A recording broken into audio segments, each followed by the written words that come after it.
کافر اور مشرک رشتہ دار بھی ہو آپ نے پھر بھی صلہ رحمی کرنی. یہ نہیں کہ یہ کافر ہے تو اس کو جو مرضی کرتا رہے, نہیں.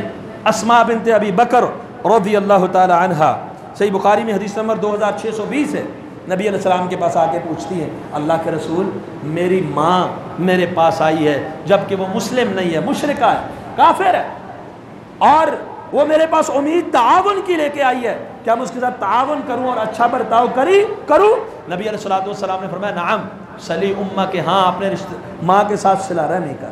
تو کافر بھی ہو تو اس کے ساتھ صلہ رحمی کرنی. سورہ لقمان اللہ سبحانہ و تعالیٰ نے کیا فرمایا؟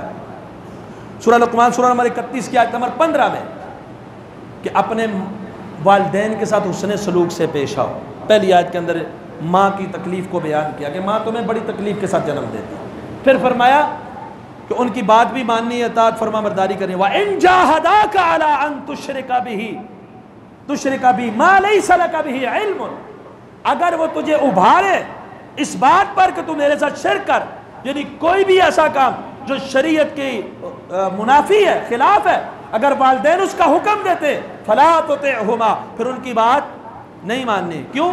لا طاعت لمخلوق فی معصیت اللہ, اللہ کی نافرمانی کی کوئی بات ہو, باپ کی بات, ماں کی بات, کسی بڑے چھوٹے کی بات نہیں چلے گی, اللہ کی بات چلے گی. تو فرمایا اگر تجھے وہ شرک پر یا خلاف شرع کسی بات پر ابھارے ان کی اطاعت نہیں کرنی.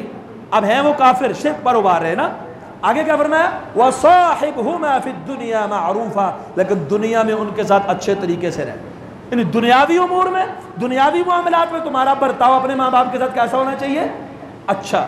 کافر بھی ہوں, مشرک بھی ہوں, جو مسلمان ہوں وہ تو بہت ہی زیادہ حقدار ہے. کافر ماں باپ یا کافر رشتہ دار بھی ہوں تو ان کے ساتھ. حضرت عمر رضی اللہ تعالیٰ عنہ, اللہ کے رسول صلی اللہ علیہ وسلم نے ایک دفعہ ان کو ایک دیا ریشمی کپڑا, ریشم کا. مردوں کے لیے ریشم پہننا حرام ہے, 59-81 روایت ہے صحیح بخاری کے اندر.